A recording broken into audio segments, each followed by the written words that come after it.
क्या कुछ बोलने वाले हैं? SRA का आज यहाँ चुनाव हो रहा था, अब मैंने देखा आप सेवा कर रहे थे, एम्बुलेंस में लोग लेके जा रहे हैं, आप भेज रहे हैं, क्यों ऐसी कारण स्थिति इस परिस्थिति हुई कि आपको एम्बुलेंस से लोग को भेजना पड़ा?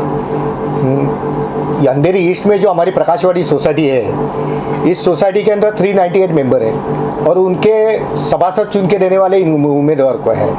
अब दिक्कत सबसे बड़ी ये है कि हमने यहाँ पे बहुत सारे वयोवृद्ध जो लोग हैं, बूढ़े लोग हैं, कमकोट दृष्टि वाले हैं या बेड पे है, ऐसे बहुत सारे पेशेंट हैं कि उनको वोटिंग करना है सोसाइटी के लिए, लेकिन वो जा नहीं पा रहे। तो हमने इस बारे में इस प्राधिकरण को, सहकार डिपार्टमेंट के प्राधिकरण को हमने गए महीने में लेटर दिया कि आप सोसाइटी के कैंपस में ही इलेक्शन लगा लो, जिससे सोसाइटी का हर सभासद जो है वो वोटिंग कर सकते हैं। लेकिन उन्होंने अपनी मनमानी की। जो प्राधिकृत अधिकारी सहकार डिपार्टमेंट का आनंदा पाटिल, उन्होंने अपनी मनमानी करके यहाँ से 500 मीटर की दूरी पे गुरुद्वारा है, गुरुद्वारा में फर्स्ट फ्लोर पे रखा हुआ है, जो कि यह इलेक्शन सोसाइटी का है। वो आज मुंबई, थाना, पिंपरी चिंचवड, SRA का जहाँ पे भी होता है, सब जगह कहीं ना कहीं दिक्कतें आती है और कैंपस में रखने से बहुत लोगों को सुविधा होगी। और सोसाइटी के मेंबर, ये कोई इलेक्शन ऐसा नहीं है कि आमदार खासदार नगर सेवक है। सोसाइटी लोग इच्छुक रहते हैं कि हमारे कैंडिडेट आवे और हमारे यहाँ पे जो गटर मीटर वाटर की समस्या है, सुख सुविधा जो है, इसलिए वो लोग खुद इच्छुक होते हैं जो सभासद है।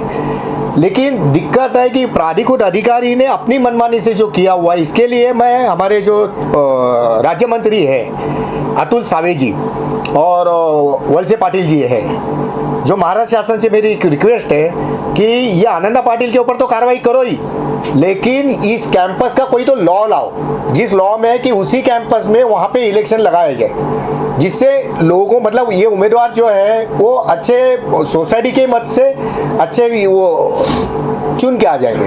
सर, ये भी जानना चाहूंगा कि जब ऐसी स्थिति होती है पूरे मुंबई के अंदर, SRA की बहुत सारी बिल्डिंगें हैं और सबसे बड़ी बात ये है कि जिनके नाम पे रूम है या फ्लैट है, उनकी उम्र ज्यादा होती है। क्या आप एक समाज सेवक है, आप ऐसी पहल करेंगे कि भाई अगर ये व्यक्ति उम्र ज्यादा है या बीमार है तो जिसको उसने नॉमिनेट किया है कम से कम वोट दे दे, क्योंकि खासदार का इलेक्शन तो है नहीं बराबर, तो ऐसा कुछ पहल आप करना चाहेंगे? इस बारे में भी हमने लेटर दिया था कि जो बीमार है उनकी जगह पे उनका जो है वारिस जो होगा, वारिस है, वो खुद कर सकता है, लेकिन उसके लिए भी कोई तरतूद नहीं है। ये सहकार डिपार्टमेंट के जो अधिकारी है उन्होंने ये सीधा सीधा जवाब दिया हुआ है, इसके ऊपर भी लॉ आना चाहिए। सर, ये भी जानना चाहूँगा कि यहाँ काफी लोग उम्मीदवार खड़े हुए हैं, क्या इस जो पहल आप कर रहे हैं बहुत अच्छी पहल है, होनी भी चाहिए ऐसी, उन लोग ने आपका सहयोग दिया? वैसे तो दोनों पार्टियों की, मतलब जो हमारे विरोध में जो खड़े हैं उन्होंने अपने हिसाब से उन्होंने भी गाड़ियाँ वगैरह रखी है। हमने यहाँ पे एम्बुलेंस इसके लिए रखी क्योंकि कोई पेशेंट ऐसे है कि वो लोग ना रिक्शा में बैठ पा रहे, तो कोई वो मतलब बहुत सारी दिक्कतों का सामना करना पड़ रहा है उनको, इसके लिए हमने एम्बुलेंस रखी है, वो लोग ने गाड़ियाँ वगैरह रखी है। ऐसे कितने लोग थे, क्योंकि आप 300 से ज्यादा यहाँ फ्लैट्स हैं, तो अनुमान तो पेशेंट और बूढ़े लोग कम से कम तो 25-30 के आसपास है। इतनी बड़ी संख्या में होने के बाद भी लिफ्ट से आना, फिर वो चल भी नहीं पा रहे हैं और मैंने देखा कि कुछ लोग उठा के उन्हें एम्बुलेंस में डाल रहे हैं। तो अगर बाई चांस ये नहीं मान तो नहीं रहे हैं, कोई आप कानूनी कार्रवाई या पुलिस कंप्लेन ऐसा कुछ विचार है या आपकी किसी पार्टी के जरिए आप कुछ करना चाहेंगे? अभी तो 2024 का इलेक्शन लगने वाला है, सबसे बड़ी तो दिक्कत वो है। इलेक्शन के बाद हम इसके ऊपर तो सावे जी को मिलेंगे हम, और इस बारे में हम निवेदन देंगे कि जल्द से जल्द उसी कैंपस में इलेक्शन होना चाहिए, ये कोई तो लॉ लाओ करके, नहीं तो आंदोलन, उग्र आंदोलन हम हमारी पार्टी की तरफ से कर लेंगे। क्या आप ये मानते हैं कि जब भी इलेक्शन दूर हो रहा है या जो जिनकी उम्र है दूर, या इलेक्शन 500 मीटर दूर हो रहा है, तो इसके पीछे कुछ धांधली हो सकती है, ऐसी संभावना हो सकती है? उसको भी नकारा नहीं जा सकता है। जैसे आनंदा पाटिल जो प्राधिकृत अधिकारी यहाँ पे, वो खुद यहाँ पे जगह पे उसने बोला था हमको वीडियो भेजो, और ये हमारी जो बिल्डिंग है उसको लग के एक बिल्डिंग है, वहाँ पे बहुत अच्छी सुविधा है, तो वो हमने वीडियो भेजा, उनको यहाँ पे बुलाया गया, उनको हमने बाकायदा लेटर दिया, और लेटर देने के बावजूद भी उन्होंने इतने दूर रखा, खुद आए नहीं, हमारे लेटर को कोई वैल्यू दी नहीं, और 500 मीटर में दिया। इसका मतलब है कोई तो उनको मैनिपुलेट करना है, उनको कुछ तो प्लानिंग करना है, या सामने वाले से कुछ तो लिया होगा उन्होंने, वन साइड काम कर रहे हो, ये भी हो सकता है। आखिरी आप कुछ और बोलना चाहें अगर? बस हम स्टेट गवर्नमेंट से ये मांग करेंगे कि कैंपस के जितने भी इलेक्शंस होते हैं, मतलब जो म्हाडा के हो, एसआरए के हो, एमएमआरडी के, जिसके कहाँ पे भी इलेक्शन होते हैं, तो वो इसी कैंपस के बिहाफ में ये होना चाहिए। और ये तो पहला मुद्दा था। दूसरा हमारा ऐसा है कि जितने बुजुर्ग लोग हैं और वारिस लोग हैं उनको अथॉरिटी देना चाहिए कि उनका इलेक्शन हो, या फिर इलेक्शन के जो प्रतिनिधि लोग जो है वो लोग जाकर उनके घर पे वोट ले लेवे, ऐसा कोई लॉ लावे। मैंने देखा सर कैसे बुजुर्ग लोगों को एम्बुलेंस में लेके जाया जा रहा था, इनकी परिस्थिति नहीं थी चलने की भी, तो बहुत ऐसा कुछ कानूनी ना हो जाए, ये भी तो एक बहुत बड़ा रिस्क है जो इतना दूर नहीं रखना चाहिए लॉजिकली अगर देखा जाए। क्या कहना चाहिए? तो इसके ऊपर कुछ होता है, कोई हादसा होता है। जी सर, क्या कुछ बोलने वाले हैं? एसआरए का आज यहाँ चुनाव हो रहा था और इनको तो जेल में डाला रहे, ये हमारी एक और मांग होगी। आप भी कुछ बोलना चाहते हो? बोल सकते हैं। मेरा नाम भरत कुमार नगीनदास पांचाल है। मैं इस प्रकाशवाड़ी बिल्डिंग में रहता हूँ। मैं बचपन से हैंडीक्राफ्ट हूँ। आज जो इलेक्शन इन्होंने रखा है इतना लंबा, शायद कितना फुट रखा हो याद नहीं, अभी मेरे को वहाँ से चल के जाने कैसा मैं जाऊँ, मेरे को यहाँ से सीढ़ी उतरने होता नहीं, तो इलेक्शन का वोट देने में कैसा जाऊँ। जो हमारे जो पदाधिकारी जो आनंदा पाटिल है उनको मैंने भी रिक्वेस्ट किया था कि सर हमारे बाजू में बिल्डिंग है, इधर तो चल सकते कोई भी, यहाँ जाके मैं वोट डाल के आऊँगा। तो उन्होंने हाँ बोला। हाँ बोलने के बाद मैं फिर देखा तो उन्होंने उधर बुक कर दिया।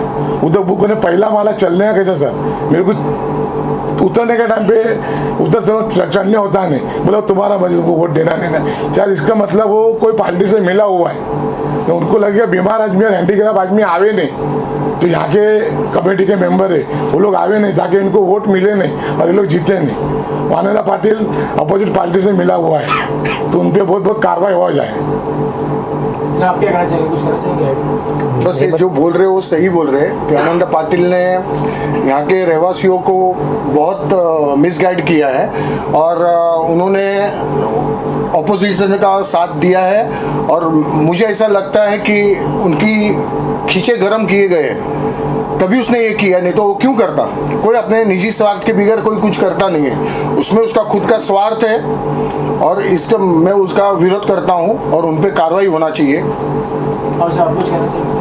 एक आनंदा पाटिल एक ही है कि जो स्पेशल एडमिनिस्ट्रेटर करके आए थे, जिन्होंने जो एडमिनिस्ट्रेटर का काम करना चाहिए उन्होंने कोई भी नहीं किया है और अपनी मनमानी हमारे विरोध के पार्टी से मिलकर हर मनमानी उनके तरीके से उन्हें की है और वो इसलिए आज हम ये भुगत रहे हैं। बस आनंदा पाटिल जैसे ऑफिसर ही है जिसके कारण ये सब करप्शन हो रहा है, जो कुछ लापरवाही हो रही है, सोसाइटी ठीक से नहीं चल रही है और पब्लिक को जो द्विधा हो रही है, तकलीफें हो रही है, ऐसे ऑफिसर के कारण हो रही है। इसके लिए सरकार कोई ना कोई कानून लावे। जिस तरह नवीन जी ने कहा उस तरह एक बुजुर्गों के लिए एक सर्टन एज नक्की किया जाए कि 80 के प्लस रहेंगे, उनको घर में इलेक्शन किया जाए या उनके एक वारस को नॉमिनेशन है तो उसको इलेक्शन के लिए करना चाहिए। बस वही है, ये एक मांग है। और ऐसे एक आनंदा पाटिल जैसे भ्रष्ट ऑफिसर को एटलीस्ट एडमिनिस्ट्रेटर के न बिठावे, दूसरी बात उनको निकाला जाए या इतना एटलीस्ट सरकार कुछ कर सके, उनको निकाला जाए। उनको निकालेंगे तो ये हमारी ऑलरेडी काफी कंप्लेंट है हमारी बिल्डिंग की और आनंदा पाटिल की कंप्लेंट जिस दिन से वो एडमिनिस्ट्रेटर करके आए उस दिन से उनके काफी सारी फाइल बनी हुई है, इवन उनके बॉस लोग भी जानते हैं, तो एटलीस्ट उस पर कार्रवाई की जाए। जो इलेक्शन आज हो रहे हैं,